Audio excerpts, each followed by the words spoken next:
Fellow Falcoholics, what is up? Welcome to episode 153 of the Falcoholic Live. I'm your host, Kevin Knight, at Falcoholic Kevin on Twitter, joined by two illustrious co-hosts this evening. First of all, we have Evan Birchfield, Director of Guest Personnel and Special Teams Consultant. He is at Evan Birchfield on Twitter. Evan, how are you doing tonight?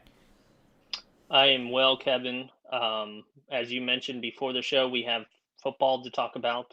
So, yeah, I'm ready. Yeah, actual real football to discuss, quote unquote real football. So we'll definitely be doing that, guys. Also with us tonight, we have Adnan Ikic at Say Which Way, Lord of Twizzlers. Adnan, I don't know what your other titles are. I guess now that Evan's got a bunch, we probably have to think of some more for you. But otherwise, how are you doing? I've been here a lot longer than Evan. I know. Well, Matt Ryan Hater, Lord of Twizzlers. I think those are pretty good, but we can workshop that off air. That's a little more behind the scenes stuff, but.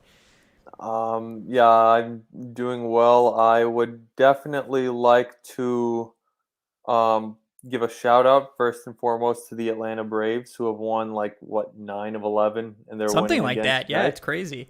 Yeah, they're absolutely going off right now en route to their fourth straight division title. So hopefully that'll be a nice omen of things to come in Atlanta sports throughout the rest of the year and into next year. And we're all very pro all Atlanta sports out. Yes, definitely. Yeah. Go Atlanta in general for sure, guys. We've got a full show for you this evening. We're going to be recapping with whoever was brave enough to rewatch the preseason game. I'll admit I watched a little bit, not the whole game. I'm not Aaron Freeman, but I did watch some of it again, and we'll be talking about our takeaways from let's say, less than inspiring performance against the Titans. And then we'll be talking about today's joint practices with the Dolphins and sort of segueing into what we should be keeping our eyes on this weekend when the Falcons take on the Dolphins on Saturday.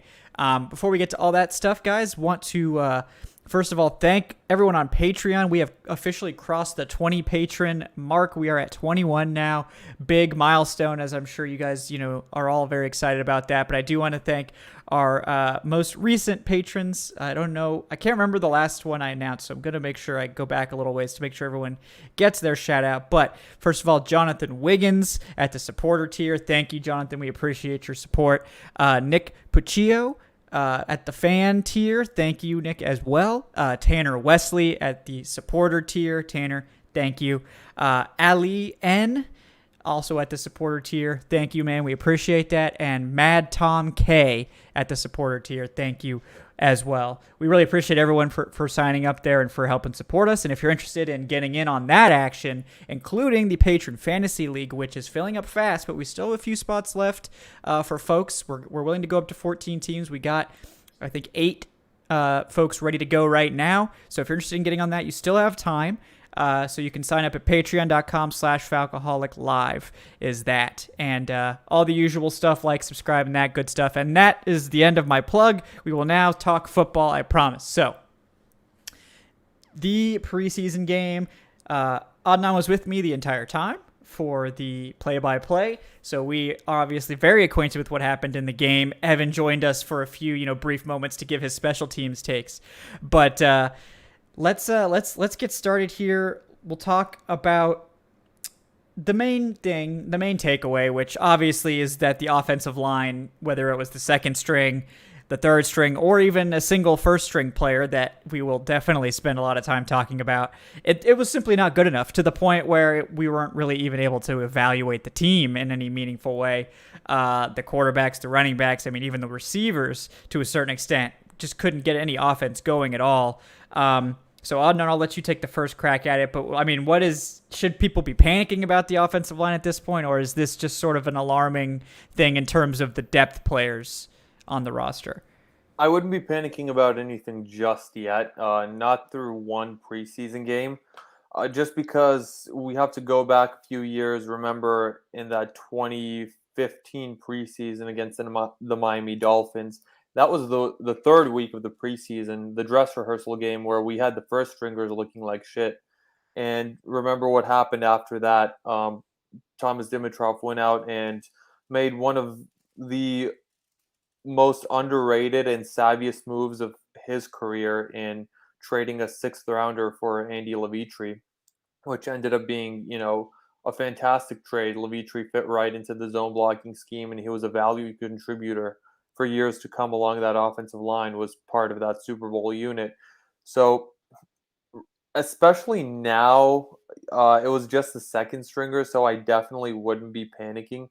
However, if we saw repeat performances over the course of the next few weeks, and we see the starter struggle and we see no moves being made, then we can sort of start hitting the panic button just a little bit. But it's definitely something that you'd much rather see the offensive line, play well, and everyone play well, of course. But right now, you're just a tiny bit unnerved about it. But I wouldn't go into full-fledged panic mode just yet. Yeah, that makes sense. Evan, your thoughts on the state of the offensive line after I'll call it an abysmal performance against the Titans. You can call it whatever you want, but I'll give you the floor now.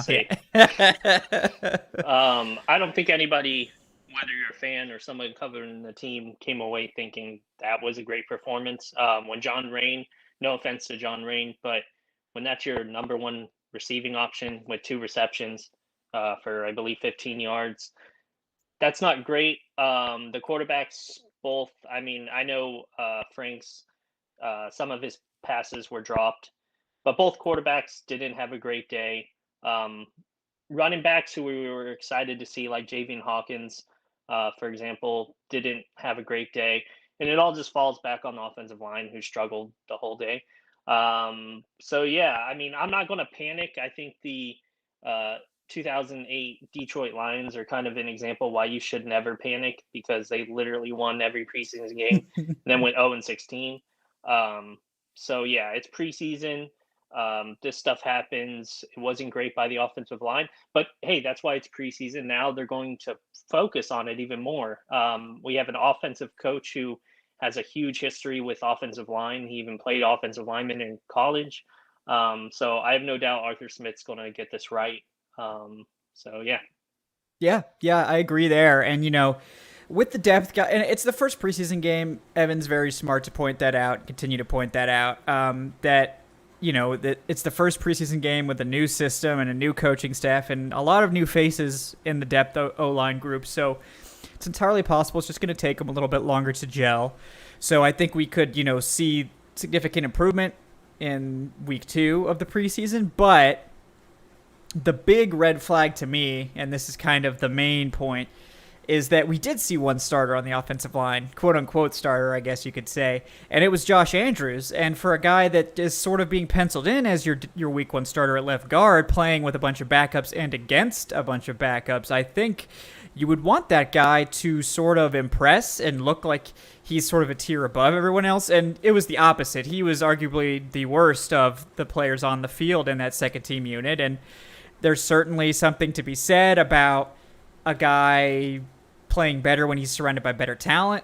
But, I mean, against backups, you should be able to hold your own, and Josh Andrews was one of the worst graded offensive linemen on the team. This doesn't shock me, and it doesn't shock anyone who follows PFF or has kind of looked into Josh Andrews' previous career before coming to Atlanta, in that he's always been a very poor pass protector per PFF, and is never graded out as even an average starter in his years in the league, and that doesn't mean he can't ever get there, but putting a lot of faith in this guy to suddenly sort of turn his entire NFL career around and be your week 1 starter doesn't seem like a smart plan to me. Evan, how do you feel about sort of the Josh Andrews situation now that we've actually seen him in action? I mean, obviously, it's, as you pointed out, it's something to make you nervous. He could be one of those guys that if he's with the starting unit, maybe he does play better. Hopefully that would be the case. But that's why I think, we have preseason to kind of get these kinks out. Left guard, maybe Mayfield is going to make a push there. I think I saw he was playing with the 2s, according to Twitter, or maybe the 1s. I don't know. He did get some reps with the 1s today. Okay. After Josh Andrews sure left for it up, or no, that did happen. We'll talk about that later as okay. well. But yeah, for sure. Okay. He did get some So, starting yeah. reps today. Yeah, so Josh Andrews shouldn't be considered the starting left guard because, I mean, as you mentioned, he looked that bad against backups and stuff against Tennessee. why should we expect more, with him starting? But again, it's preseason. We'll see what happens against Miami. Yeah. Yeah, I mean, I certainly think that it's worth sort of taking some time and not totally giving up on someone after, just a single performance, but it's definitely alarming to see. So, Adnan, your thoughts on the Josh Andrews situation right now? Are you at all confident in his abilities, or are you going to be sort of throwing up, rageful words if the team ends up going into week 1 with him as the starter? No, I have no confidence in Josh Andrews being the team starter. Like, what? This isn't like Jaylen Mayfield, who also looked pretty bad out there, where this is the first time you've ever seen him, in pads in an NFL game. Josh Andrews has a history of not being very good in his NFL career. And we know, especially in today's modern NFL game, pass blocking is king. Like, you can be, this isn't the 80s anymore where if you're a good run blocker, you can kind of make it in the NFL. That's one of our players from a few years ago. I think it was Ben Garland at guard for the Falcons, was actually one of the top 3 or top 5 rated guards in the NFL in run blocking grade, but he was outside the top 100 in pass blocking, and as a result, he's no longer on the Atlanta Falcons. I say this because Andrews is an okay run blocker, and he is a putrid pass blocker. I mean, it's heinous how bad of a pass blocker he is. His PFF score last year in pass blocking was like an 18.1, which was, I think, the second worst among all offensive linemen in the entire NFL, the second or third worst. So no, I have zero confidence in him, and I don't. Even if you line him up next to all pros, if you line him up next to Ryan Jensen at center and David Bakhtiari at left tackle, who are the premier players of their position, I don't think he'll be very good, because if you suck, you suck. Like, you can put me in the Falcons offensive line. It doesn't matter how good the guys around me are. Like, the defender's still getting through me. And, Josh Andrews, I don't have any confidence in. And fortunately, I think the coaching staff knows all of this. And I'd be shocked if Andrews is the week 1 starter, barring an injury. Yeah, I totally agree there. And, I tweeted it out, but I think it's worth mentioning, guys, that we're going to probably see some roster tinkering, but I think it's going to be after the preseason, not during. They had an open spot today. That they filled today with defensive lineman Eli Anku, who's just sort of an undrafted sort of camp body that they had.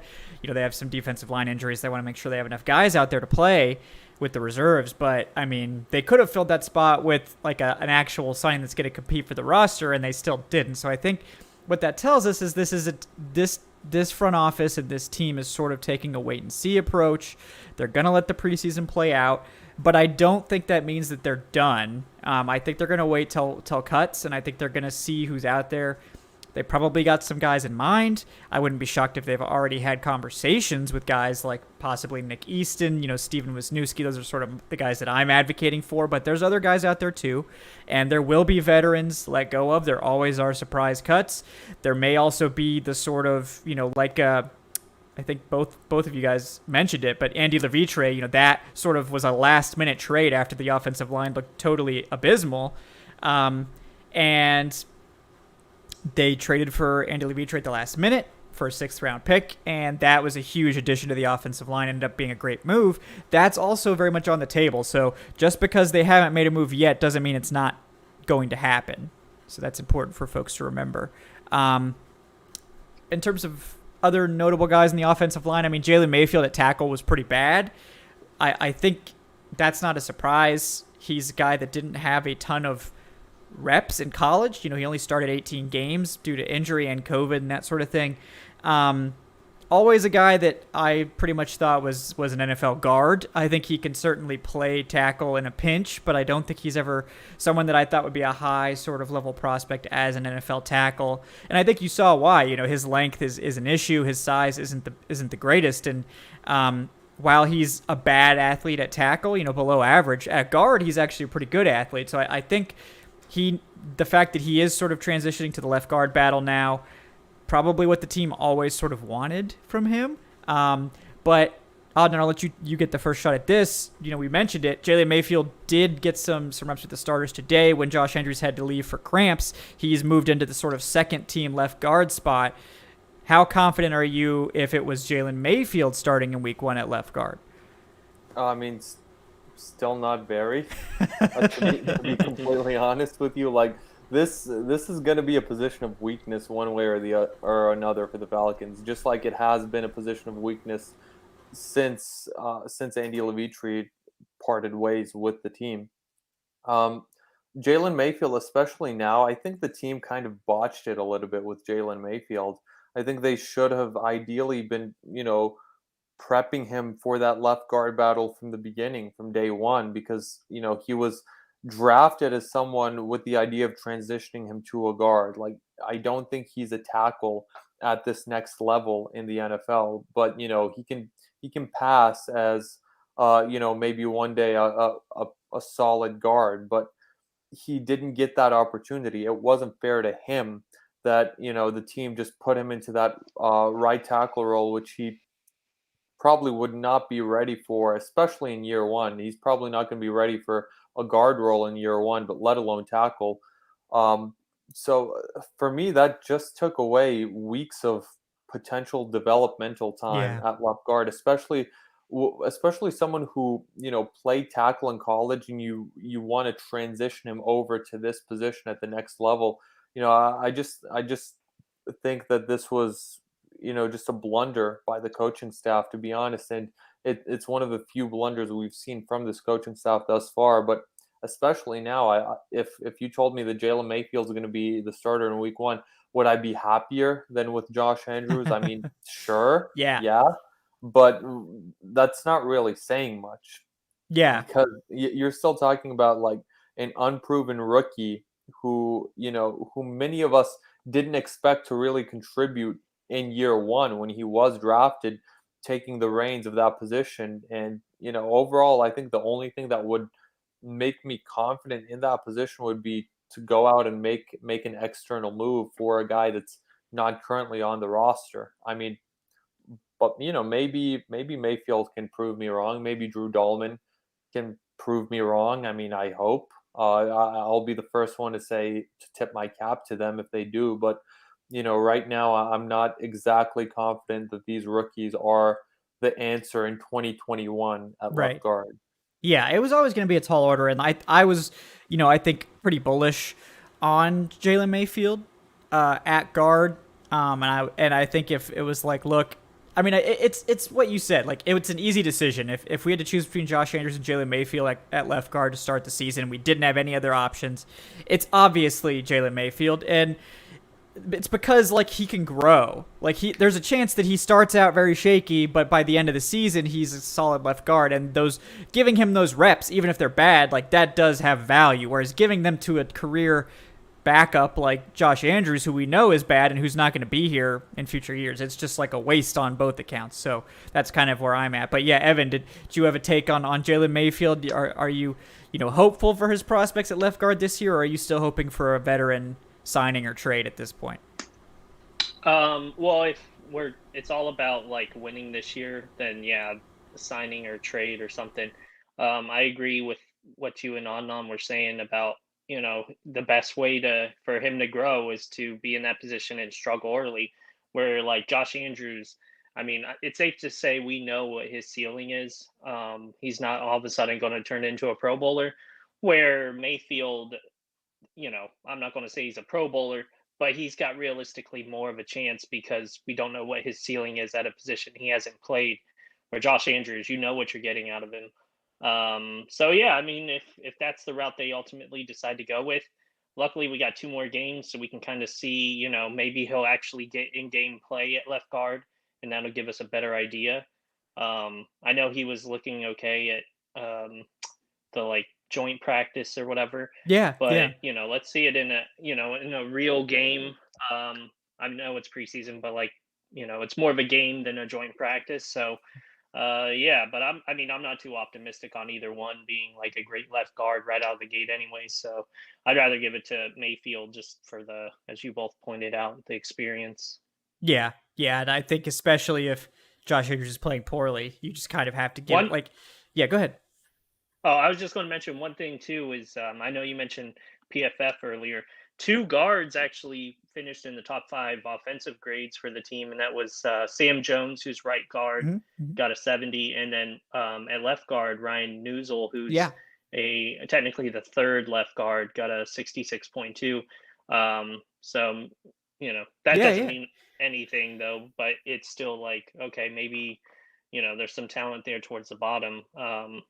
Yeah, no, that's a We'll good see. point because I think we should talk about positives too. And I think if you're looking at offensive line positives, it's pretty limited. But I think those two guys that you mentioned, Sam Jones, who played a little bit of center and a little bit of guard, and Ryan Newsel, the undrafted free agent, are two guys that did stand out in a good way. Newsel had a couple pancakes, I believe, on rewatch. So, those two guys I think are promising. Both probably looking at the practice squad. I mean, I think there's a chance maybe Sam Jones overtakes Josh Andrews if he plays well enough. Because At this that's point, how bad Andrews was. Yeah. So yeah, give him a shot. Like try yeah, it.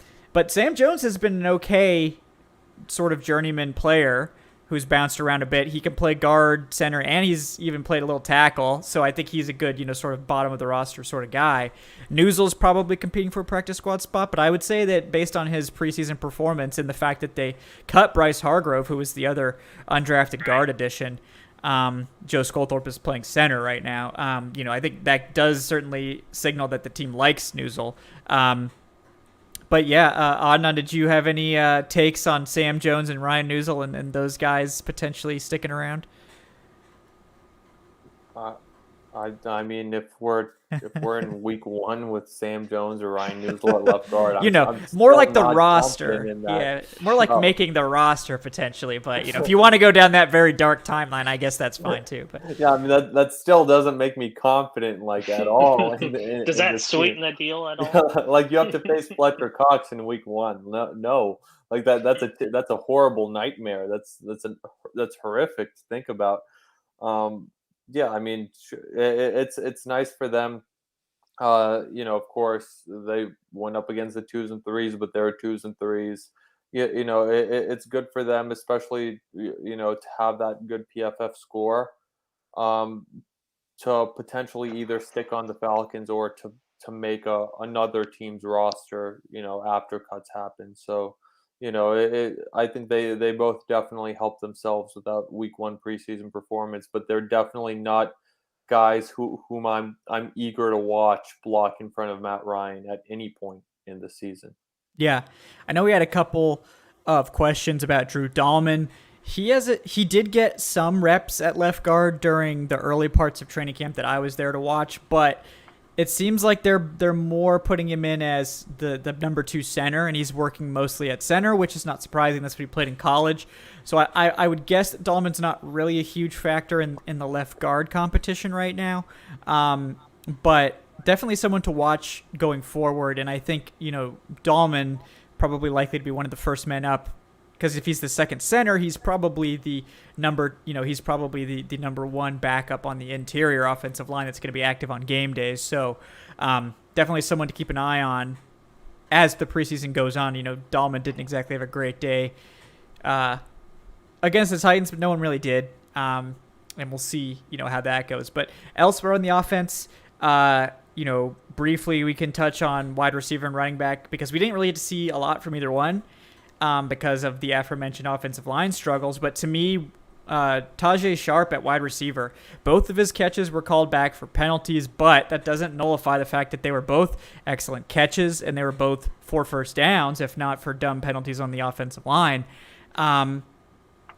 So I was really impressed with Tajay Sharp, and we heard some reports from practice today that he was getting a lot of looks from Matt Ryan, catching a lot of passes with the starters. So it seems to me that he's even someone who's possibly sort of seized that wide receiver 4 spot behind, obviously, Ridley, Gage, and Zacchaeus.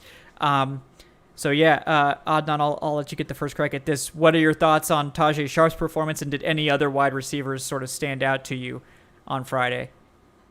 They couldn't, just because the offensive line was so bad, so you couldn't really properly evaluate anyone. I think AJ McCarron included. I think McCarron's getting a very bad rap for, you know, having to run for his life for that entire first half. The wide receivers, there were some wide receivers who had some really bad drops. Jamon Moore is one, and he's no longer on the roster.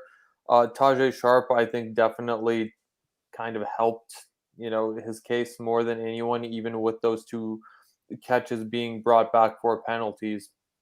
Um, but what I'm hearing today is that Christian Blake put on a show in Miami. Mm-hmm. One of their beat reporters uh, reported that that they think that Christian Blake is no worse than the wide receiver three on the Falcons team. Which, I mean, we know that that's more than likely Olamide Zaccheaus, who didn't even dress out on Friday's game along with the rest of the starters, because I think it's clear that Zaccheaus has now taken that wide receiver three role by the horns. But Christian Blake is someone who's now coming back with a bit of a vengeance after not really showing out in training camp. And if performed that well, and if he continues to perform that well in these joint practices and in the next preseason game, he could be someone that comes back swinging and earns himself a roster spot. And just doing the math on this Falcons roster, you have Gage and Ridley as your top two. You have Zaccheaus as your three. Your punt returner is probably going to be number 4, whether that's Roland or whether that's Trammell, if one of those guys wins that punt returning job. Mm-hmm.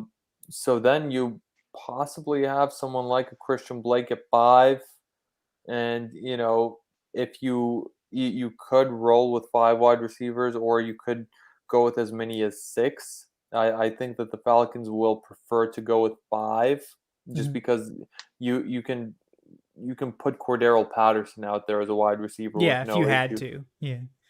So I definitely think it'll be a very heated battle for that last wide receiver spot between Tajay Sharp, between Christian Blake, and possibly even a couple of spots open if Roland doesn't win that punt returner job. Yeah. Yeah. Evan, did you have any sort of takeaways from watching the wide receivers on Friday? Not really. Just considering, I mean, you mentioned Tajay Sharp's catches that didn't like technically show up in the record book or whatever. Jawan Green was literally the only receiver who caught like a pass that was recorded, and he had 5 targets. Yeah. So it was a rough day to evaluate receivers. But yeah, I like what I've seen from Tajay Sharp. I like Christian Blake. I believe when like Julio missed time or would come out of the game, Christian Blake was usually the one that would kind of fill his spot. Um, so I've always, he's had some experience playing with Julio and probably in practice learning some from Julio. So I give him a leg up there. But yeah, as Adnan mentioned, Zaccheaus is wide receiver 3, probably most likely. Yeah. But yeah, the rest of the guys, it's just kind of unfair because we didn't really get to see too much of them. Yeah, Right. and I see people in the chat mentioning Frank Darby. I don't think it's just a given that Darby's going to be given one of these roster Mhm. spots. Not even close.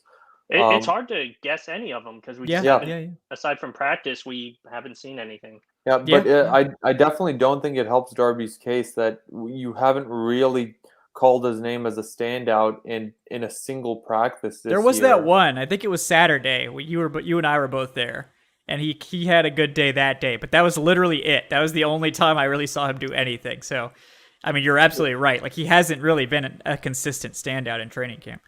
Yeah, I mean, it's like you're looking at a Trammell had a couple of really good days Yeah. Yeah. Before he got hurt, before the he is pads back. got By the in. way, guys, he's back this week. So Yeah, Tajay Sharp is a veteran who knows Arthur Smith's system, so he has a leg up already. yeah. Yeah. Yeah. Christian Blake had a And great has day already today. proved it, as Kevin Yeah. said. Like in the Mhm. game, he looked good Yeah, so for what it's it's worth. I'm not rooting for or against anyone, but Mm-mm. objectively, where I'm sitting right now, I don't think Darby would make the roster if they had to cut it all down tomorrow. Yeah, and I think it's definitely worth talking about. And thanks, chat, for bringing that up. That is certainly one of the more interesting players to discuss. And yeah, I guess because I just put out my 53-man roster projection for this week. So nice plug there by me. Go check that out, guys. If you haven't checked that out already, it's up on the site now. And like, I wasn't quite ready to knock Darby out of the 53 yet. But I think if we're being totally objective, and we're going off of on-field play only, not taking into consideration the fact that Darby was drafted by this new regime. If we're going on-field play only, I think Christian Blake is the wide receiver 5, and Darby is not on the roster at this point. And I know that's going to be hard for people to understand, but Darby's only a 6th-round pick. It's not like he's some big-time pick, and that teams move on from their 6th and 7th and stuff like that. It happens. That it's obviously not ideal, but it happens. And I think right now Blake has outplayed Darby in both practice and preseason and, in terms of what we've seen, but there's a lot more preseason to go. We'll see how he does. Darby got the most snaps of any receiver on Friday. He had 39 snaps, I believe. And the thing is, he didn't really do anything with them. He wasn't really targeted. Maybe that's not his fault, but he didn't really make a mark. So it's the time is now for Darby to get out there and do something, because I would say that his spot is not safe at all. But if it comes to a point where it's sort of a tie, and this is the same thing with Avery Williams. I know somebody asked about that as well. And we'll get to the returners. I know Evan needs to talk about special teams for at least 30 minutes, so we'll make sure to have time for that. But I think that if it is a tie, like between Blake or Trammell and Frank Darby, that Darby will win that sort of close matchup, because he is a draft pick of the regime, and they're going to want their draft picks to make the team. It makes them look bad if they don't, but I think if he's pretty clearly outplayed by Christian Blake, which I think is sort of the case right now, but again, we still have time, Darby is not safe, so don't pencil him in. Don't put him in pen. You can pencil him in if you want, but don't pen him in. Don't Sharpie that, because there's a lot of football left to play, and he has not stood out in the sort of way you would want for a player like that to stand out, but there's still time. There's time.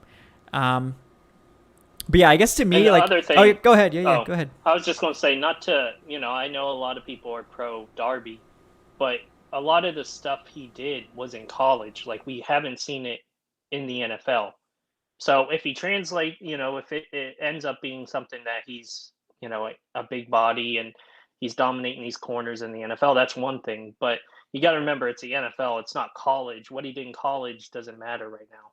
Yeah. Christian Blake, like, we probably know his ceiling, but we also know, like, his floor. Darby, we don't know, because we haven't technically seen anything yet. Hopefully he takes that job. Like, I want it. Like, I don't, as Kevin said, I don't want anybody to do poorly. I'd love for him to come in and just blow everyone away, but he's got to do it. Like, it doesn't matter what you did. It's a bad precedent to set, to just give him the job if he hasn't earned. I mean, and of course that happens with first, second rounders, but if you're a second rounder and you're a 6th rounder, that's not the same. Yeah. Like, you're not in the same world. You're not in the same stratosphere at that point. You're of course going to get more opportunities if you're a day 1 or day 2 pick than you will, late day 3 pick. And, of course, like Evan said, we're rooting for Frank Darby. Like, we want him to go out there and be successful, and to have that Russell Gage like trajectory from being a 6th round pick to being, potentially a top 2, top 3 wide receiver on this team in a couple of years. But yeah, you have to go out there and you have to actually, put on those performances for the coaching staff to make that move. And right now, I don't think he's done that. Yeah, and it's important to remember, guys, Darby really hasn't played more than a handful of snaps since 2019. So it's entirely possible it's just going to take him time to get ramped up. He only played in 2 games in 2020. 2019 he played in 12, so that was the last time, really. So this is always sort of the thing, when they certainly took a swing on him as sort of, someone who I think has upside. But he's a 6th round pick. He was 187 overall. The Falcons had a bunch of day 3 picks it's not crazy that some of these guys don't make it. It happens. And I think Darby is the sort of guy they'll obviously stash on the squad if they can. Also a guy that I don't think is going to be sort of ripped off the squad by another team either. There's a lot of wide receivers out there right now, as you guys know. So if Darby doesn't do anything, they're probably hoping to just sort of stash him on the squad and let him develop for a year, which he might have needed to do anyways, just 6th-round pick. So we'll see. We'll see. And I hope he goes out next preseason game and has 100 yards. Yeah, that would be great. Yeah, that would be fantastic. Mm-hmm. All right, yeah, running back, similar story. Didn't get a lot of looks at guys. Caleb Huntley had the most opportunities, was the first man up, so that was a little bit interesting. But in terms of like what we could actually evaluate, I mean, these guys were just getting crushed in the backfield most plays, and it was really sad to watch. So I don't really think we can have much of a discussion about these guys other than the fact that Caleb Huntley was the kind of first man up. He had a really good run, probably the best run of the day aside from Frank's scramble. But it got called back. On a flag. So, but it looked good, and the flag really wasn't, to blame for his run. So it was definitely a legit run. But yeah, I mean, I think he was the most impressive, and I think Javian Hawkins had no chance.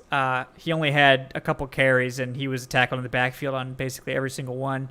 And then Deonta Foreman did what Deonta Foreman does, and he barreled ahead for a few yards. And that was a good game script for him because he was like, look, I'm just going to go straight, and like I'm so big and strong, I'm just going to get a couple yards. And he did. That's kind of his skill set, and I'm glad that worked out for him, but not much to evaluate there.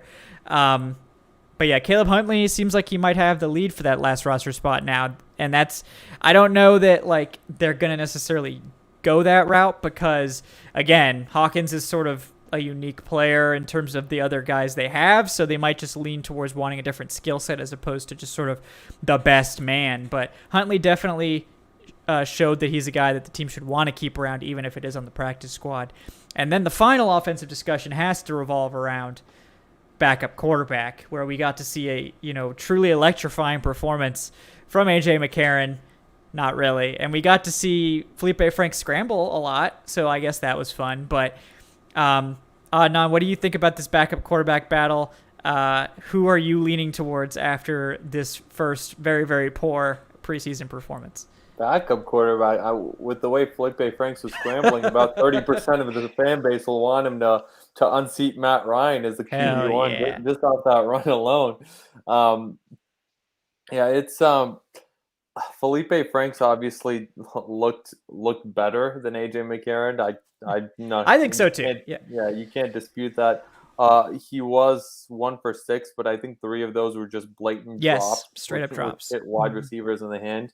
Well, one of them was a little behind Chris Rowland, I think. But Rowland got both hands on it. I said it during the broadcast. Rowland will be the first one to tell you that he should have had that. And then he had that nice scramble. He made things happen with his legs, which is a dynamic skill set that AJ McCarron can't provide. I don't think it's fair to completely bury AJ McCarron just because the offensive line against Miami's 2s looked worse than Atlanta's offensive line against Miami's 3s. I definitely think, though, and I said it on the broadcast, and I said it to some resistance from the viewers. I think that AJ McCarron definitely has a very, very large lead when it comes to this backup quarterback spot. And I know Felipe Franks was electrifying, and Felipe Franks is going to develop a cult following with more scrambles like that and more performances like that. But I think the team, just from the mindset of the team, I think they would prefer to go with a veteran backup quarterback, which is why Kurt Benkert never really had a shot at unseating Matt Schaub.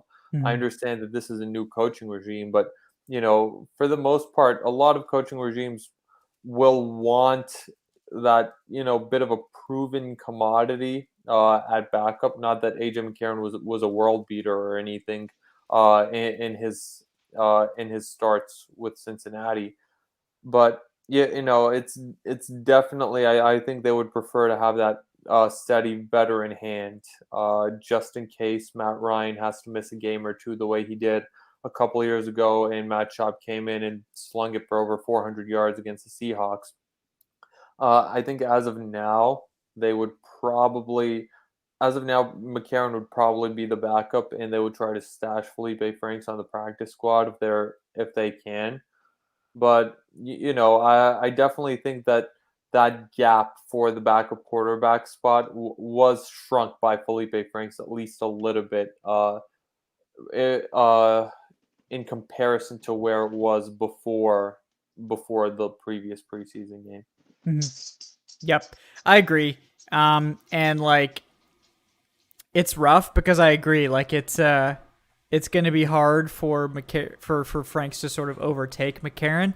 But again, we're basing a lot of this on how it was done with Mike Smith and how it was done with Dan Quinn, where they were just going to give the job to the veteran no matter what. It wasn't really much of like a competition. It was kind of just a competition in name only. I think Franks did outplay McCarron, but I think it's easy to do that. It's easier to do that when you're playing against, third string instead of second string. So I think if the team is really serious about Franks competing for the backup job, they need to let him play with the twos. And if they do that, I think that shows that there's a legitimate chance that Franks could win the job. If he never gets to play with the twos, you can write it off. They're not going to give him the job if he never plays with the twos. So you can basically ignore the competition entirely if he's just stashed with the threes every single week. But it sounds like they are considering giving him reps with the twos. And I think that would be really smart, first of all, but also just fair. Like, if you're going to say it's a real competition, then you need to let these guys actually compete and get reps with, a higher level of competition and against a higher level of competition. So, I mean, to me, it's always been Franks for me. And it's because if Matt Ryan has to miss time, I'd rather we just got a better draft pick, if we're being completely honest. McCarron's not moving the needle for this team. I don't think he's winning any games that he comes in quarterbacks. I just don't think that's going to happen. I'm not sure that Felipe Franks is going to either.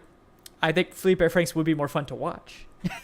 So, that does have to factor in, but Franks is cheaper.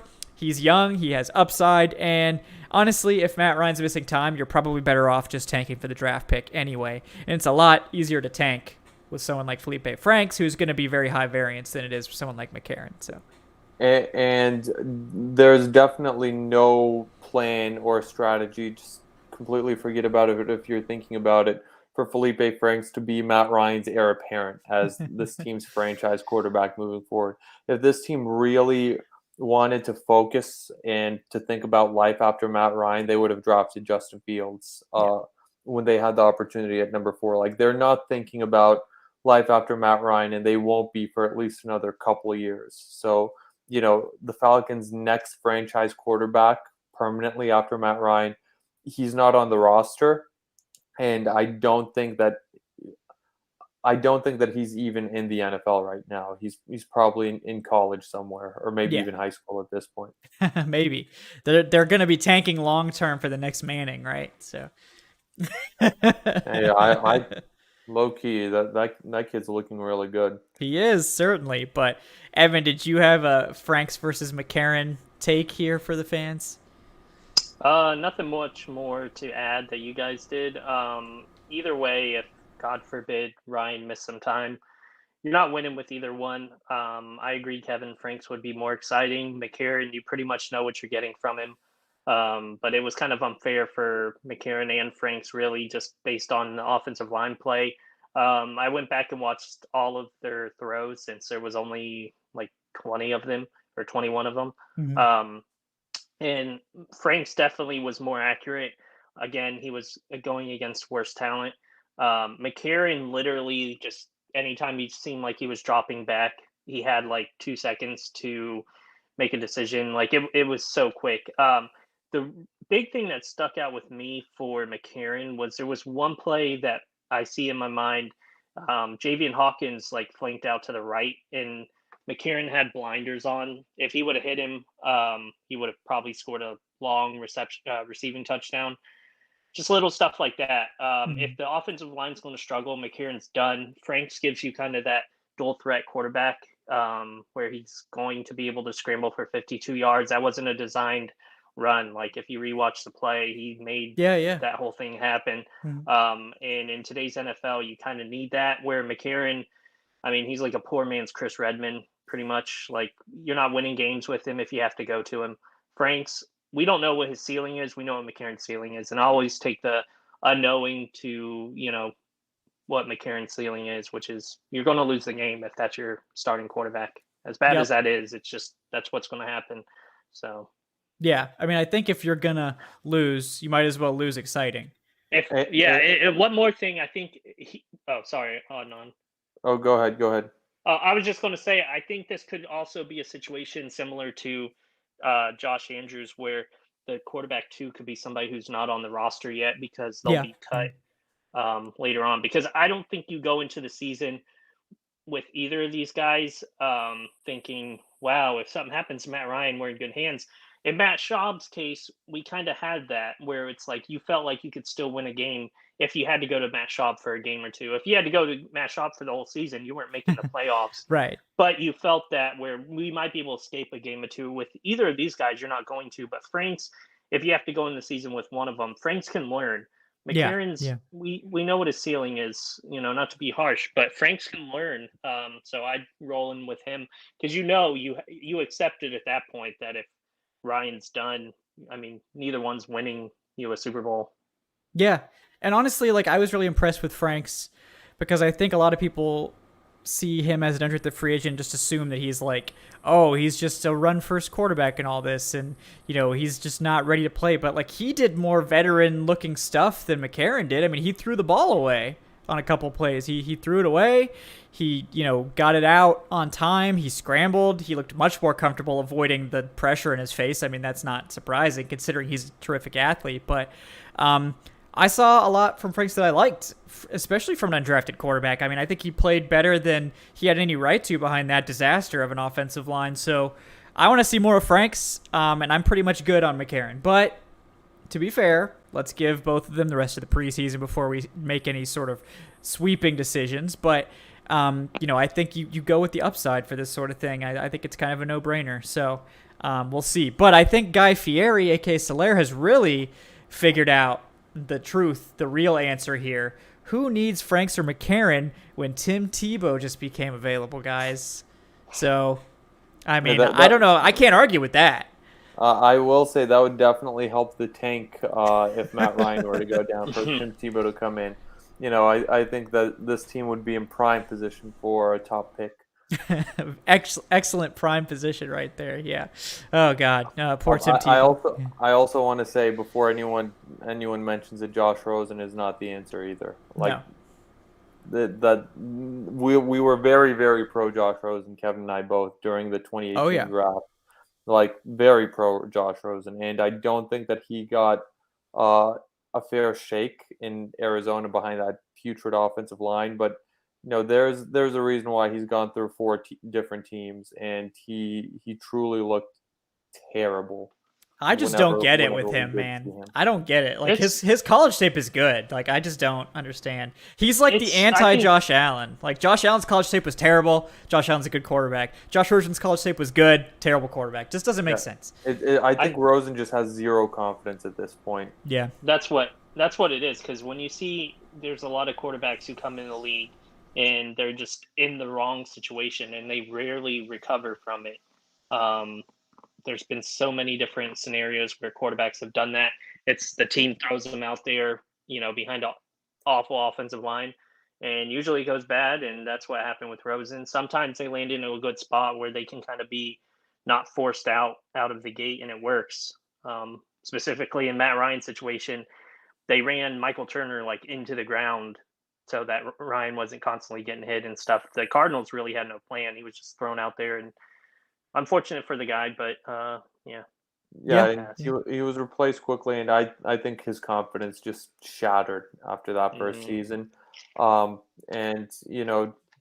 full credit to Josh Allen. I think right now, Pat Mahomes is the only quarterback I would take over Josh Allen if I'm building a franchise over the next decade.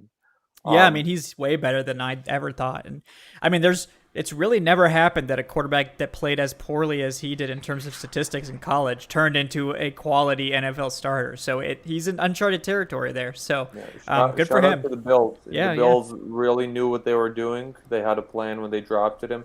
They developed him very well. Brian Double, has done a fantastic job, and I think he'll be the next hot coaching commodity come next offseason. But Josh Yeah. Rosen, no to Josh Rosen being Yeah, this I don't think team. that moves the needle at all. So it's like, what's Yeah, the point? Yeah. yeah. It is surprising though they haven't brought in a third quarterback with how much other depth they've used. Like it just kind of shows Right. that Like maybe they're not as concerned as yeah, everyone else is. I don't think they are. I mean, I think they kind of know that if they lose Matt Ryan, it's just there's no point. Like we might as well I just mean, lose. So right, but like even in past years, I know it's a yeah, different regime who probably thinks, obviously different. But like in past years, it always seemed like it was Schaub, Banker, and then like Matt Sims or some other random quarterback who's kind of like where they kind of have Etling, three. my guy yeah, Dave Etling. Etling, Etling, right, hell right, yeah, yep, right. But now yeah. it's just like literally them two. Right. I mean, we'll see. How the secret to knowing if they're serious about Felipe Franks or not is if they let him take reps with the twos. If they let him take reps with the twos in the preseason, if he starts, with the twos and is the second quarterback off, behind Matt Ryan, that sort of thing, they actually give him that opportunity, that means there's a serious competition. If he never gets it, he's not making the roster. So just that's what we're looking for. We'll see if it actually happens. I think it could. I think they're serious about it. So we'll see, but that's definitely one to monitor. All right, let's move on to the defense before we spend too much time on the offense. Defense was much better by comparison to the offense. Let's touch on. We saw some good things from the edge group. The rookie Ogundeji had a good game. Jacob Twatty Mariner, Jonathan Bullard, who played some on the edge, had a great game there as well. The pass rush as a whole put together 4 sacks. Some were from blitzes, but the pass rush, I think, was pretty impressive, which was shocking to me, and I think to a lot of other people. So, Evan, what are your thoughts on the pass rush somehow being competent, the depth at edge and on the defensive line, actually bringing pressure? How do you explain this? I don't know. It was exciting. It seemed like just about anybody on the field was going to come in and make a sack. I don't know. I found it refreshing overall because I found it hopeful. The defense looked good. There were a lot of young players. I think that was my biggest overall take was how many young players kind of stepped up. Obviously, everyone's probably familiar with Dorian Etheridge by now. Just had a hell of a game. Our linebackers, super.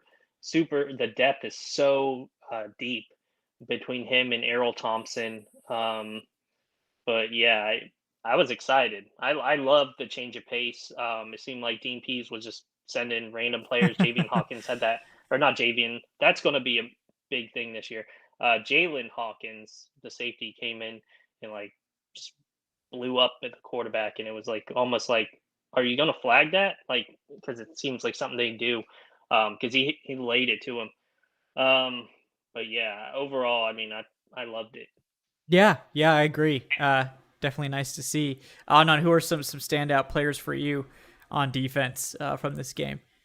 I mean, I want to give a shout out to the standout coach and Dean Pease, and it felt like the Tennessee Titans just had no answer at all for his scheme. And I know we're still running vanilla schemes on offense. Nobody's really going to show their hand, but they just looked perplexed and they looked out of sorts and they looked like they had no idea what was coming next. Pease was dialing up the blitz. He was filling in the A gaps, which is pretty much his MO.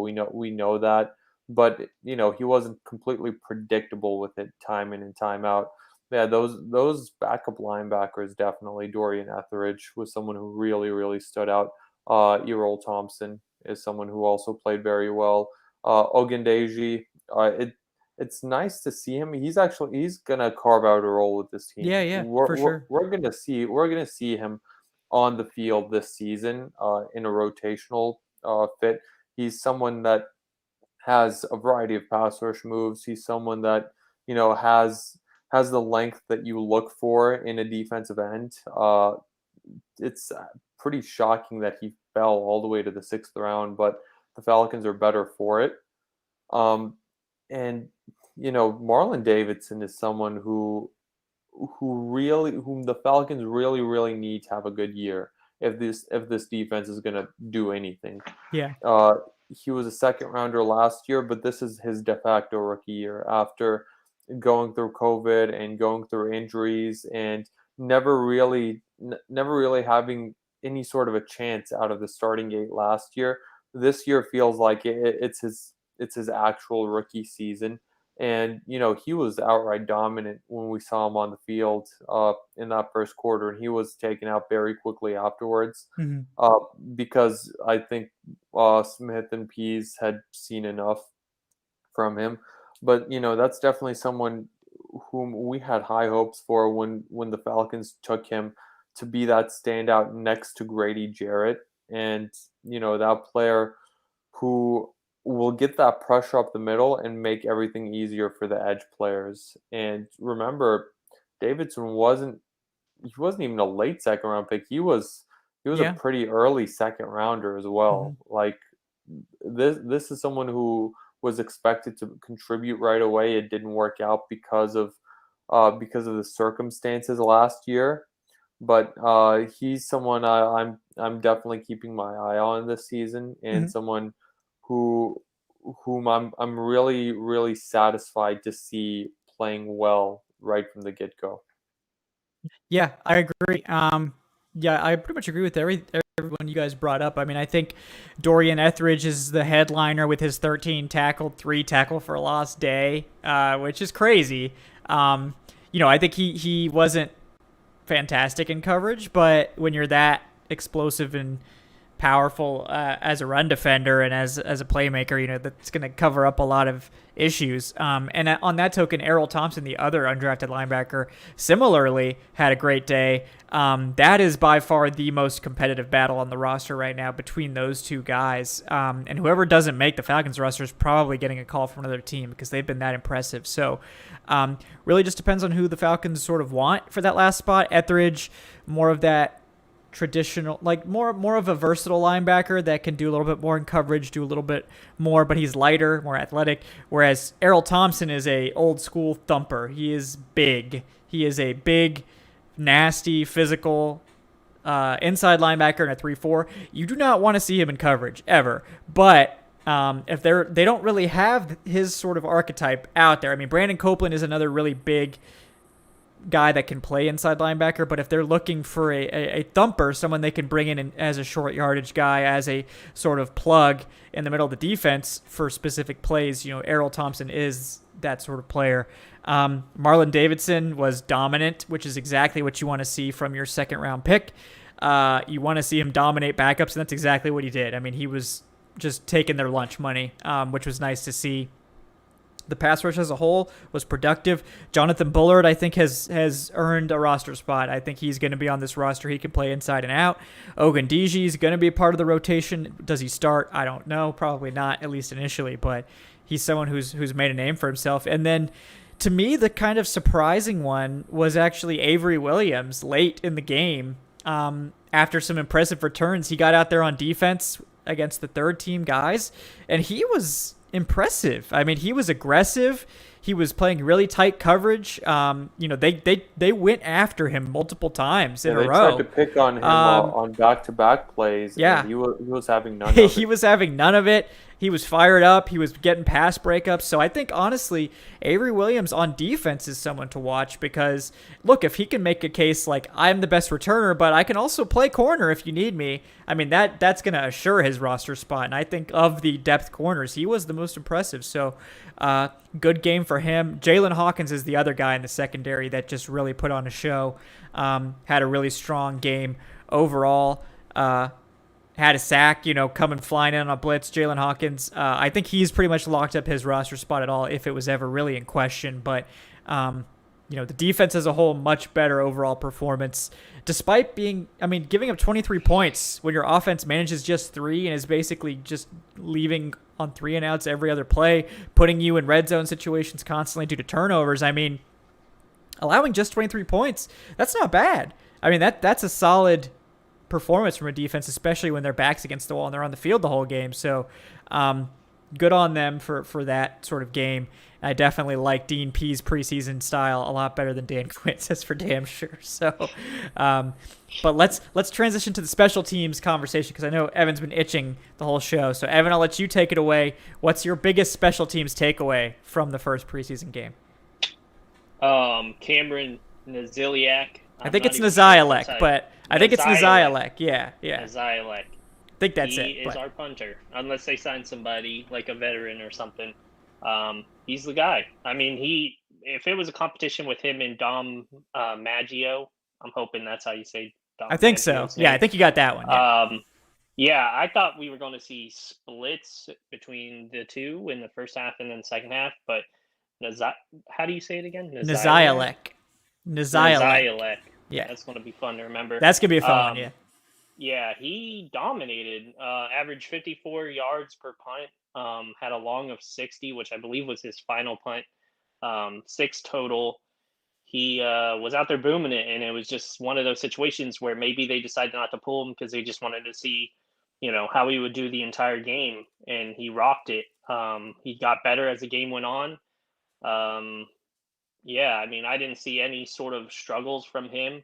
I think what also helps is he was Younghoe Koo's placeholder with the Atlanta Legends, as other people have mentioned, in 2019. And Younghoe Koo went 14 of 14 that season. So they're familiar with each other. Yeah. And it's a good story. And he, as I said, dominated. What's kind of interesting is a lot of the times you say with preseason, it's only preseason. But when you're looking at certain positions such as kicking and punting, like it doesn't matter. It's a game scenario. Punting's the same, kicking's the same. And yeah, he did a really good job. So, I mean, unless they sign somebody, I think that's the opening day punter. Yeah, sounds good. Yeah, I know Adnan has to take a break here in a second. But yeah, before that, Adnan, did you have any special teams notes you wanted to throw out there? No, the punter Nazialek looked really, really good. Younghoe Koo was fine. He missed a 55-yarder, but I wouldn't worry too much about that. Not in the first week of the preseason. Especially with Younghoe Koo's his track record and what he did last season, he's allowed that miss in preseason this year. Williams looked really good in punt returning. I think that he has definitely inserted himself into this competition and emphatically inserted himself into this competition and taken the lead in this competition. We were talking about possibly this being, Chris Rowland's job, him versus Austin Trammell for a while. Trammell's kind of fallen behind due to the injury. But, definitely Williams, like you said, if he can also play corner, that's just the cherry on top of the sundae there, because he looked a lot better than Rowland did in the return game, in punt returning and kick returns. Yeah, I agree. Yeah, Adnan, if you want to go ahead and take your break, I think Evan and I can handle the special teams for just a second here. So yeah, I'll see you guys in a few minutes. Okay, gotcha. Appreciate that. Yeah, guys, before we get back to it, just want to remind you guys, please do like and subscribe. If you haven't done that already, we do appreciate those metrics. Follow the show on Twitter if you do that stuff, at Falcoholic Live. Follow our co-hosts. I'm at Falcoholic Kevin. Adnan's at Say Which Way, and Evan's at Evan Birchfield. And finally, our Patreon page, if you want to support the show, that's patreon.com/Falcoholic Live. Check that out for some exclusive perks, exclusive content, and access to our Patron Fantasy League, which is still looking for more. So if you're interested in getting in on that, you still have time. All right. So yeah, on the special teams note, thanks for your patience, guys. Yeah, Evan, I guess who did you think was more impressive in terms of the return game? Chris Rowland, Avery Williams got a lot of returns. Trevor Davis got one. Where are you leaning on that at this point? Avery Williams, just because, as you mentioned earlier, he looked good at his position, where Rowland obviously didn't get like a fair opportunity to showcase what he can do as a receiver. Avery Williams looked good on defense, and if it becomes a toss-up between the two. They're going to go with who's better at their actual role that isn't special teams. And Avery Williams, I think, so far has a leg up on Roland. Also, I think Avery Williams just looked more explosive, at least on the eye test. All his kick returns just seemed like there was another flash. Plus, he averaged 28.3 yards per attempt. So 28.3, there's a sign. Avery Williams. Yeah, I agree. And I think honestly Avery Williams looked a little bit more decisive with his returns. I think he was just a little bit more explosive. And Roland wasn't bad. I just think Avery Williams was a bit better. But it was close. It's not like Williams just sort of ran away with it based on this one performance, but sort of for the same reasons that Frank Darby probably has an edge in that final right receiver battle if it's close. Avery Williams is going to have an advantage as well there because he's a draft pick of the regime. So I think if it is close between him and Roland, which it is right now, Williams is probably getting that job. I also think that they'd probably rather keep the sixth corner with Avery Williams than they would keep a sixth receiver based on how they're going to run the offense. I mean, we saw it a lot that they're going to run a lot of 12 personnel. They did it in the preseason. They're gonna run a lot of 2 tight end sets, maybe even 3 tight end sets. They're gonna run some fullback stuff. They don't necessarily need all that depth at wide receiver when they're only going to be using 2 wide receivers a fair amount of the time. So that's just a reason why I think. And you guys mentioned it too. Cordarrelle Patterson, who didn't play in the preseason game, he's the kick returner. He can play wide receiver too in a pinch. So if they need an emergency receiver, they have Patterson there. So and Kyle Pitts, is going to play some wide receiver snaps too. So they really don't need to keep a 6th guy unless that guy's the returner. And I think at this point, like you said, Avery Williams, the slight lead right now, we'll say. Plus, that's our guy. If there's another tiebreaker, that's Roland was under the previous regime, so. Yeah, exactly. Yeah, so I mean, I do think, for all those reasons, Williams is the slight favorite. But yeah, I mean, just really, I think, surprised by Nazialek's performance as a punter. A guy we sort of just signed out of nowhere, who kind of just came in and just boomed it. I mean, he crushed for the that record, ball. For comparison, Brett Kern, the punter for the Titans, who is arguably the best punter in the NFL, one of the top 10, definitely maybe top 5, averaged 48.7 yards, and his longest was 59, where Cameron had 6 and averaged 54, the longest of 60. He was putting up great numbers, getting the Falcons pretty good field position, and at the end of the day, that's what it's all about, is the field position. As long as he doesn't come out and just forget how to punt, or like I said, they sign a veteran punter or something. I don't think he's given them any reason to really make a change. Obviously, Dom Maggio still, he wasn't in the game. So I'm assuming they're going to give him an opportunity to punt next game, maybe the entire game. And that was the plan, to give them each a full game. I don't know. But yeah, I mean, if there was a competition, he basically took off at the gun and Dom's just kind of standing there. And maybe he'll give me an opportunity to start running. But yeah, that was about as strong a start as you could get. And it's a boring position, I get it, but it's a camp battle. Yeah, it is, and it's definitely one to keep watching. But I think that Nazialek probably the favorite based on that incredible showing. And I know that Aaron Freeman pointed it out that Nazialek wasn't directionally kicking. He was sort of kicking it down the middle, which obviously it's easier to get distance when you're not worrying about direction. But we also heard from Arthur Smith that they were sort of trying to get more returns to test the coverage and that sort of thing. So it's, I don't think necessarily that it's like Nazialek can't kick directionally. I think it's more like he was told, kick it somewhere in the middle. We want an opportunity to practice our coverage. And he just boomed it, to the point where he was out kicking the coverage in some ways, which is kind of crazy. So, I think he clearly is in the lead, as you said, in that spot. Yeah. Any other takes on that game? Yeah, go ahead. One more thing. Yeah. Neither of them, either way, whoever, if it's one of the two, neither of them has a actual punt in a regular season game. Yeah. So both of them are super inexperienced, but he started out great, and that's about all we can say. But overall, I mean, aside from that, the coverage wasn't too great on punt returns. I think that was the most noticeable thing, special teams wise. Yeah, Seemed yeah, like that the wasn't good. Titans were having pretty good. Um, I forgot what his name was. Something Rogers for the Titans. He um, he was doing really well on punt Yeah, returns. yeah, he was Charles crushing it. Rogers or something like that. Hmm. So yeah, they need to shore that up some. But yeah, that's about it on special teams.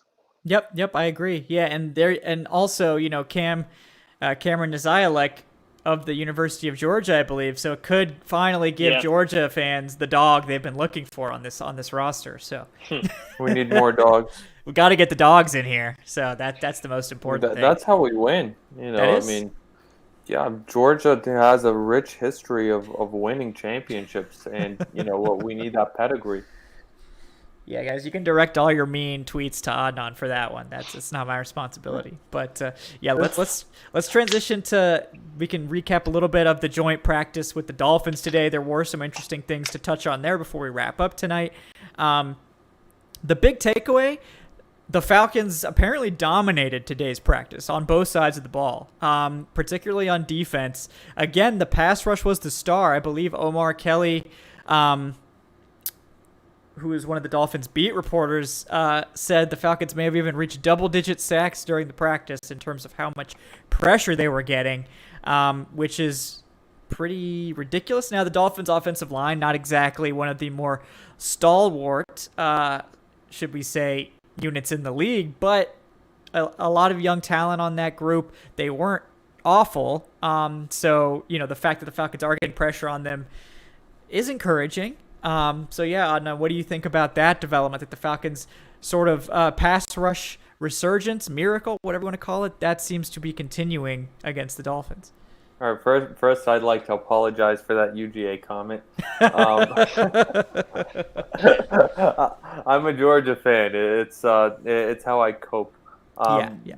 But if you really have to direct hate, direct it at the Falcoholic on Twitter. Yes. Words and beer. But, yeah. Yeah, or words and beer.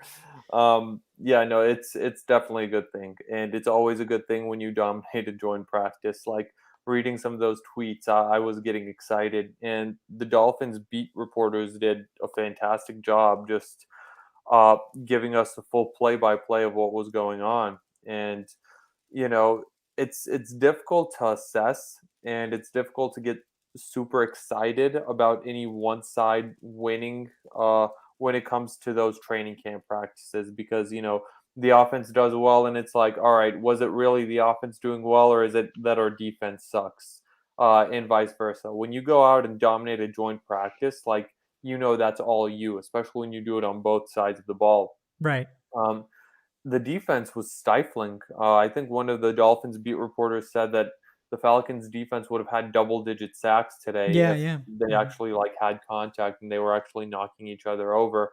On offense, Calvin Ridley was cooking Xavier Howard Oh, yeah. over and over again. Love to see it. And Xavier Howard isn't. He's not just a nobody. He's a first-team All-Pro. Like he was the cream of the crop at the cornerback position last year. Christian Blake, we mentioned him earlier in that joint practice, did so well to the point where now we're talking about him possibly having an upper hand in making the roster. I think Juwan Green also had a great one-on-one rep against, it was either Xavier Howard or Byron Jones, but he went for a touchdown. So everything was coming up Atlanta today. And of course, the Dolphins had their moments. I saw Jaylen Waddle looked really good. And Jaylen Waddle is someone who I think is going to be a stud wide receiver in the NFL. Like that's someone whom I advise you to take in the double-digit rounds of your fantasy leagues, in the late rounds as a sleeper. But overall, it's really nice to hear, and I was giddy reading those reports from practice today. So hopefully it'll also translate very well into that preseason game on Saturday, and hopefully that eases everyone's minds. But right now, my main takeaway was just how good that front seven looked, and it's telling me that Dean Pease has these boys locked in, and that's something that's very refreshing because the Falcons, just from a coaching side, Yeah. just from a coaching standpoint, and I know I'm going off on a tangent here, but it's been since at least 2016 since the Atlanta Falcons uh, have had their coaches elevate their units as opposed to drag them down. Mhm. Dan Quinn for the past few years, from 2018 on, he was dragging this defense down with his horrible vanilla scheme. It kind of worked in 2017. It worked in the second half of 2016. Post Kyle Shanahan, um, Steve Sarkisian dragged down the offense in 2017 with his poor play calling, and then in Yeah. 2018 on, Dirk Carter was just horrible. Arthur Smith will elevate this offensive unit, and it looks like Dean Pease will also elevate this defensive unit, and that's a big thing to have because not every team has that on both sides of the ball. Very few teams have those plus coaches on both sides of the ball, and depending on how much elevation happens, that's what's going to determine just how successful the Atlanta Falcons are in 2021. Yeah, I agree. Um, and I think obviously this is all, practice here and preseason, and we need to see it translate into real games. But I mean, the defense has been sort of the bright spot while the offense has struggled, and that's not surprising. We've talked about it. Traditionally, defense has the advantage early in the preseason and in the regular season for that matter, especially when your offense is putting in a brand new system, transitioning to a new coaching staff, that sort of thing. But it wasn't just the defense who showed out today. It was the offense too. The defense obviously made a bunch of plays and we're getting a lot of pressure. Some noteworthy stuff. Ogundiji continued to get a lot of work with the starters. So that's definitely something to continue monitoring. Dante Fowler, I guess, had a nice pressure at one point. So a lot of guys getting involved there, a lot of guys working. For me, the big thing was that we did see Jaylen Mayfield get consistent reps with the second string at left guard. So he seems to be, like we talked about earlier, really factoring into that competition. And when Josh Andrews had to come out for cramps, is what it was reported, Mayfield stepped in with the starters, and he was getting some work there. And apparently Mayfield was doing quite well with the twos. He got, I guess, a pancake block on Dolphins' Benito Jones. So that's cool to see. Definitely something to monitor there. But yeah, I mean, just encouraging to hear this sort of stuff coming out of the practice. Evan, did you have any sort of takeaways from today's practice? Anything that you heard? Honestly, nothing different than what you guys said. I like have in my head that Calvin Ridley play just shows you how much better he's going to keep going. Because I don't think he's hit his ceiling. Mm. So good to see him, doing plays like that against top talent. But yeah, I'm just ready for the preseason game, to be honest. Yeah. Well, speaking of, what sort of things are you hoping to see, Evan, from that preseason game now that it's coming up in 4 days, 3 days ish? Saturday. Yeah, 3 days. Yeah. 3 days, I guess. But yeah, what are you hoping to see in this game? Obviously, a bounce back from the offensive line. Now that we know they were kind of like the weak link last week, is there any changes? Are they all of a sudden like not awful? Actual receivers being able to catch passes because the offensive line's not folding.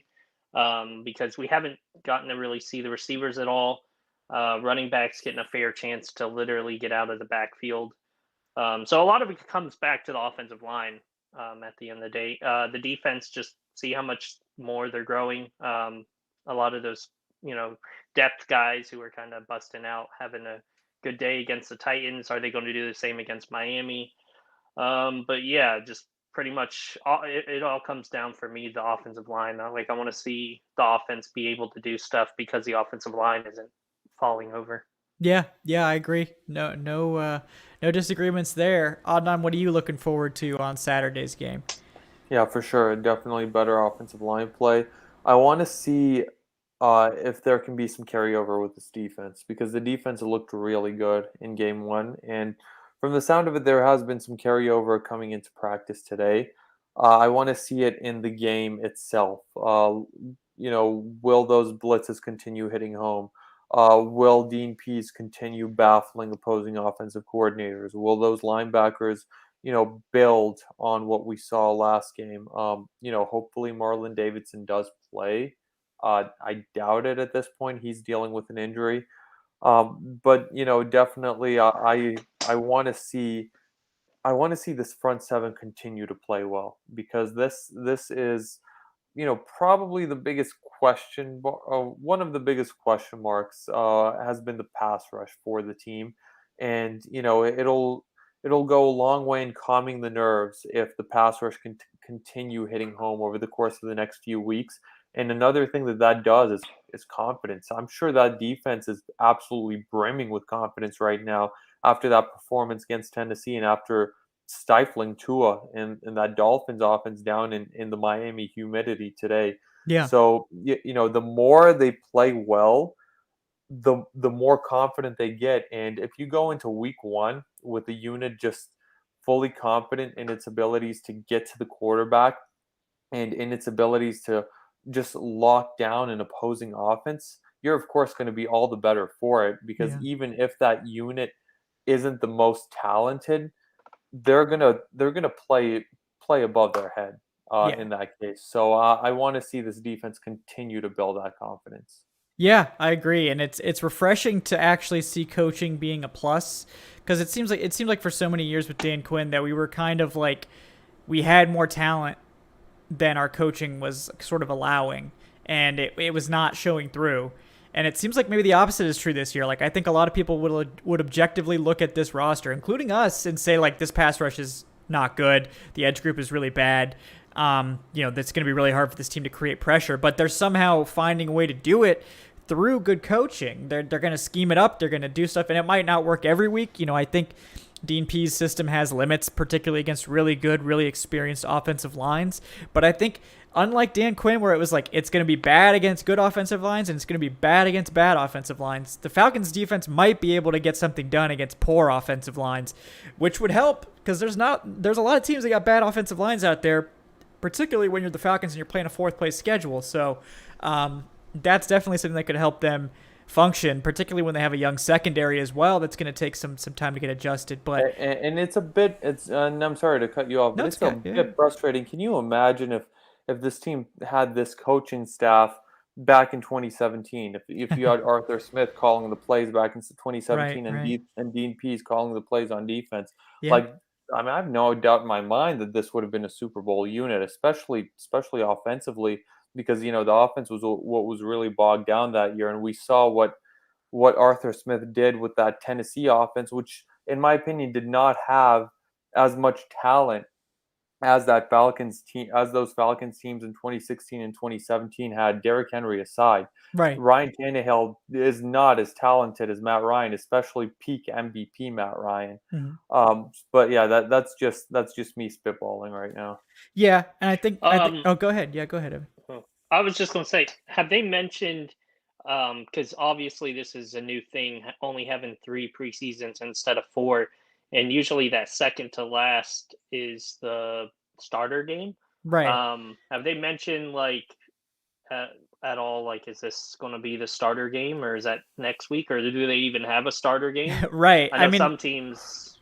Yeah, we haven't heard much. I know some teams have sort of alluded to the fact that they might play. Like the Steelers have just played their starters a lot. Yeah. So like, it probably depends on the team. I think some teams are going to use this as the starter game, like the traditional third preseason game might just be the second one now. Other ones might make it the third one, because while there's no fourth preseason game, there is like a week off that week. Like, there's kind of like no game that week, no nothing. You kind of prepare for the season. So like, unlike before where it was like fourth preseason game and then you play the next week, it's like third preseason game, then week off, then you play. So they could very well still use the third preseason game as like the starter game, and then just everyone's going to rest. So, we'll see. I'm not really sure. I think the starters will play at least a little bit on Saturday, at least a series or two. I don't know if it'll be the whole like half. So, that might just not be a thing anymore, with only 3 preseason games. So we'll see. But, yeah, I'm interested in seeing that. I mean, I'm just interested in seeing some of these new starters. I mean, I think we'll see a little bit of them. Like Fabian Moreau is a guy that I really want to see. Dante Fowler, can he look somewhat competent this year. I want to see the safeties. Yeah, Daron Harmon, It's been a Eric while Harris, since we had, like two new starting safeties. Yeah. Usually it'd be like with just one, and then that guy would leave, so we'd get another one later on. But the new guy's already a couple years in. Now it's literally two new starting safeties. So yeah, and to echo what you guys said, just like enough offensive line ability that we can evaluate the running backs and evaluate the receivers, like, and the quarterbacks, like just like a baseline level of competence that they can freaking get the ball out and get it out of the backfield without being tackled. Because that was just, like, Adnan and I just had to be like, well, there's three guys in the backfield with Javian Hawkins, so he's not going anywhere. But it's like he can't do anything about that. So it's, please guys, like, put something break competent like two together. tackles just to get past the line of scrimmage. Like no running back should be dealing with that. But No. So it's we need to get better there, and I think they will be better. It'd be hard to be worse. So we'll see how that goes. But on that note, guys, a reminder: we will be back for another live play-by-play show for Saturday's game. We'll be starting once again at 6:30 for the 7 o'clock kickoff. So please do join us for that. We had a lot of fun on Friday. I believe Adnan's not going to be able to make it, so I will have. I think I will be able to. Okay, we'll get Evan in here. We're gonna have we'll have a good time once again, breaking that game down, discussing all of the action, and having a good time doing it, even if the game itself is terrible, which there's a solid shot that it will once again be pretty terrible. So that's preseason football for you. But until then, guys, I want to thank my co-hosts and remind you guys to like and subscribe, please, and also check out the Patreon at patreon.com/Falcoholic Live. First of all, we have Evan Birchfield. He is on Twitter at Evan Birchfield. Evan, anything that you're working on, anything you'd like to plug? Not anything specific I want to plug, but like and subscribe. Follow the Instagram page, which is the _Falcoholic. Follow me on Twitter at Evan Birchfield. Just go to falcoholic.com. A ton of content on there if you haven't been there lately. And looking forward to Saturday night. Come join me and Kevin and whoever else decides to show up. Yep, whoever else lumbers in at the last minute, maybe Dave Choate, we'll see.